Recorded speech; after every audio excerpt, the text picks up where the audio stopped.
पाकिस्तान के लिए एक और एजाज़ लेने वाले पाकिस्तानी एक और हीरो आज हमारे साथ मौजूद हैं। पाकिस्तानी बॉक्सर फरीद अहमद ने दुबई में होने वाले प्रोफेशनल बॉक्सिंग फाइट जीत ली है और फरीद अहमद ने युगांडा के बॉक्सर को पहले ही राउंड में नॉकआउट किया था। और Farid Ahmed super feather weight 58 kilogram में युगांडा के बॉक्सर लेविस को पहले ही राउंड में चित करके दिखाया है उन्होंने। उनका ताल्लुक युगांडा से था और फरीद का ताल्लुक कराची से है और फरीद एक नेशनल प्रोफेशनल बॉक्सर हैं और साथ में तनवीर खान जो उनके कोच हैं वो भी हमारे साथ मौजूद हैं, जो कि पाकिस्तानी बॉक्सर उनके कोच हैं, उनको सिखाया। और किस तरह से इन्होंने सिखाया मैं ब्रेक में इनसे पूछ रही तो मुझे बहुत हैरत हुई। मैं चाहूँगी कि आप लोगों को भी पता चले। इनके कोच तनवीर साहब बहुत बहुत शुक्रिया, थैंक यू सो मच आप आए। और फरीद बॉक्सर जो हमारे हीरो हैं वो भी हमारे साथ मौजूद हैं, thank you so much for coming. आप दोनों का बहुत बहुत शुक्रिया। अच्छा जी, युगांडा के आपने बॉक्सर को पहले ही राउंड में नॉकआउट कर दिया। हालांकि युगांडा तो वो साउथ अफ्रीका के साथ लगता है और वहाँ के लोग भी काफ़ी अच्छे खासे हट्टे कट्टे स्ट्रॉन्ग होते हैं, तो कैसे कर दिया? क्या हमारे यहाँ ज़्यादा अच्छी ट्रेनिंग दी गई थी, ज़्यादा सख्त होते हैं हमारे यहाँ के लोग? इसके पीछे जो होता है काफ़ी मेरे उस्ताद की ज़्यादा ट्रेनिंग थी इसके पीछे। और वो लेविस लड़ा जो था युगांडा का वो भी काफ़ी टफ़ था। तकरीबन उसके लिए मैंने काफ़ी ट्रेनिंग की थी और अल्हम्दुलिल्लाह मैं कामयाब हो गया। पाकिस्तान का परचम उस रिंग में ले रहा है। वाह माशाल्लाह से। अच्छा तनवीर, ये बताइए कि आपने जिससे मुझे बताया था, लेकिन मैं चाहूँगी कि आप व्यूअर्स को भी बताएं कि आपको कोई कैंप प्रोवाइड नहीं किया गया, कोई आपने ट्रेनिंग ली वहाँ पे स्पेशल? यहीं आपने सारी ट्रेनिंग ली खुद से और इनको दी? आप पहले खुद देखते थे सोशल मीडिया की मदद से?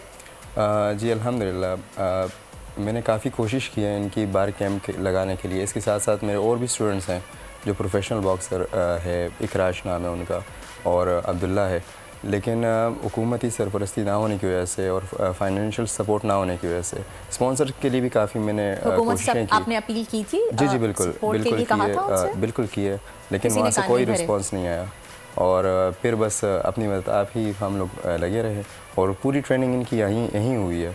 अच्छा, कोई कैंप में ही ट्रेनिंग? जी, कोई कैंप नहीं, कोई कैंप नहीं, बगैर कैंप के हमने पूरा वो किया था।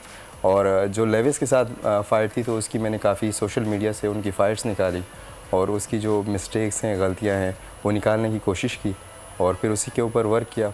अल्लाह से उम्मीद थी, बस अल्लाह ने कामयाबी। आपने सोशल मीडिया के थ्रू उनकी कमज़ोरियों को ऑब्जर्व किया और फिर उसी के अगेंस्ट में आप इनको ट्रेन किया जी बगैर किसी हेल्प के। जी और आपने काफ़ी लोगों से सपोर्ट भी मांगने की कोशिश की, आपने कहा काफ़ी कोचेस से आपने हेल्प ली, तो आपको कहीं से कोई फाइनेंशियली कोई सपोर्ट मिली? प्राइवेटली ही, गवर्नमेंट के इदारों से नहीं, प्राइवेटली किसी ने कुछ हेल्प किया आपको? नहीं, प्राइवेट भी काफ़ी इस तरह यहाँ पे हमारे बड़ी कंपनीज़ हैं, प्राइवेट कंपनीज़ हैं, प्राइवेट वो है, लेकिन किसी ने नहीं किया। सिर्फ ये कि जो मेरे फ्रेंड्स हैं तो उन्होंने काफ़ी सपोर्ट किया। मेरे दोस्त हैं और मेरे अज़ीज़ हैं, मेरे बड़े हैं सजाद अवान साहब, उन्होंने काफ़ी सपोर्ट किया क्योंकि आखिरी दिन तक हमें पता नहीं था कि हम जाएंगे या नहीं जाएंगे और फाइनेंशियल इश्यूज़ थे। और वो जो लेविस था वो ऑलरेडी दुबई में ही था वहाँ पे उन्होंने कैंप लगाया था, तो ट्रेनिंग कर रहे थे। तो हमें काफ़ी, क्योंकि वहाँ के वेदर के हिसाब से भी मसले होते हैं।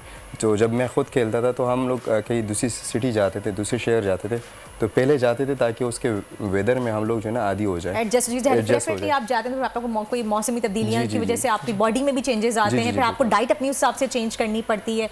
तो कितनी ट्रेनिंग दी है आपने, कितने अरसे की ट्रेनिंग का ये रिजल्ट है? क्योंकि फिर जाहिर सी बात है डाइट का भी ख्याल करना, खाना खिलाना पिलाना, एक्सरसाइज करना।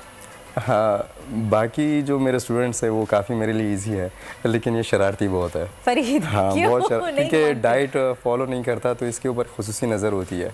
तो उसके अलावा भी एक तो मेरे साथ सुबह ट्रेनिंग करते हैं, फिर दोपहर में आते हैं, इसको मैं दिखाता हूँ, पजल्स गेम्स होते हैं या कोई एक्स्ट्रा जो चीज़ें होती है, वीडियोज़ हम देखते हैं। और फिर जब शाम के वक्त, रात के वक्त जब ट्रेनिंग होती है तो उसके अलावा भी मैं इनके घर में पूछता हूँ, इनके भाइयों से, इनके वालिद से कि क्या कर रहा है, कहाँ जा रहा है, तो क्योंकि ये डाइट फॉलो नहीं करता और खाने पीने में बहुत वो है, तो इसके लिए तंग होता है। खाने पीने के शौकीन है, बिल्कुल शौकीन है। और जब सबसे बड़ा मसला ये आता है जब इसका वेट होता है तो इसका वेट बहुत अप होता है। आपने देखा होगा युगांडा का जो बॉक्सर है वो इससे हाइट में भी काफ़ी बड़ा था और काफ़ी स्ट्रॉन्ग था इससे, लेकिन ये कि इनकी फिजिक को देख के लग नहीं रहा कि उसके सामने खड़े भी हो सकेंगे। लेकिन एक ही मुक्का हाथ था कि हथौड़ा, ये भी एक बहुत अहम सवाल है। अल्हम्दुलिल्लाह इसके पीछे काफ़ी ट्रेनिंग है। उसी एक पंच को अगर हम देखते हैं, इसको बीच में एक पंच लगा लेविस को, चिन पे लगा, तो हम उसको 10 कहते हैं, तो वो 10 पंच इसको लगा और वो 10 पंच जो है वो हम 100 मरतबा नहीं, हज़ार मरतबा मैंने इसको कराया है ताकि इसके अंदर वो आ जाए, पावर आ जाए और ये ट्रेनिंग हो जाए इनकी। ये 1 मिनट की जो फाइट है 1 मिनट में ही नॉकआउट, 1 मिनट के अंदर इन्होंने नॉकआउट किया। इसके पीछे 6 सालों की मेहनत है। आप 6 साल से इनको ट्रेनिंग तकरीबन दे रहे हैं? 6-7 साल हो गए। 6-7 साल से, सही। और ट्रेनिंग आपकी यही चल रही होती? कुछ स्पेशल, कोई बेसिक, कोई कहते हैं ना हर किसी का अपना कोई एक स्टाइल होता है बॉक्सिंग में, कोई एक आपका एक पंच, एक लाइन जिसे हम ना पंच लाइन होती है, ऐसे कोई आपका एक स्टाइल होता है। तो फरीद का क्या स्टाइल है जो वो नॉकआउट कर देते हैं एक बारी में? फरीद की जो अच्छी बात यह है कि ये जब अंदर जाता है रिंग में, रिंग से पहले तो प्रेशर होता है, लेकिन फरीद जब रिंग के अंदर जाता है और फिर नीचे से जो कमांड इसको मिलती है, नीचे से जो मैं कहता हूँ तो वो डायरेक्ट वो पिक करता है। अच्छा, कर लेते हैं? कर लेता है। और प्रेशर फील होता है? रिंग जब पहले जो आप नीचे हो तो लाजमी बात है प्रेशर तो होता है। जब रिंग में जैसे बिस्मिल्लाह पढ़ लो, रिंग में जाओ, फिर कोई प्रेशर नहीं था। आपको यकीन था कि ये वहाँ जाके युगांडा के जो लेविस हैं, जो फाइटर हैं, ये उनको चित कर देंगे? टू बी ऑनेस्ट, जिस तरह मैं जब वहाँ पे गया, पहले तो यकीन था कि इंशाल्लाह टफ फाइट होगी, हार जीत तो खेल का हिस्सा है, टफ फाइट होगी। लेकिन वहाँ पे जब मैंने लेविस को खेलते हुए देखा तो इनको तो फील नहीं होने दिया, लेकिन मैं खुद बहुत प्रेशर अंदर से, क्योंकि मैं कोच हूँ, तो मेरा दिल काफ़ी, मुझे कुछ समझ नहीं आ रहा था। मैं दुबई में था, ये जीता है, इसका हाथ ऊपर हुआ है, देन मुझे सब नज़र आ गया कि हाँ मैं दुबई में हूँ। अच्छा, उस वक्त दिमाग काम करना शुरू करा। बाकी वैसे होता है जैसे कि हम कहते हैं ना कि आपकी जब कोई पढ़ा रहा होता है, जैसे माँ बच्चों को पढ़ाती तो कहते हैं कि जी माँ का इम्तिहान है, बच्चों का इम्तिहान नहीं है, उसको इतना प्रेशर होता है। ऐसे ही सेम कोच के साथ भी ये होता है कि वो बिल्कुल सिखाते तो ऐसा लगता है कि वो खुद रिंग में उतर गए हैं, उनका अपना इम्तिहान है।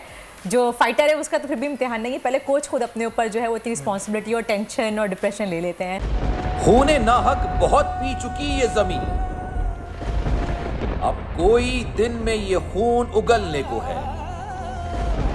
खत्म हो जाएगी ये तमाशागरी, वक्त पलटेगा रोजे जजा की तरह। ये जो पेशावर में ताजा लहू है बहा, एक क़यामत करेगा फलक पर बपा। गम की सलमनाक घड़ी में बोल सानह पेशावर में शहीद होने वालों के लवाहिकीन के साथ। सब्सक्राइब करें और बेल दबाएं ताकि कोई खबर रह न जाए।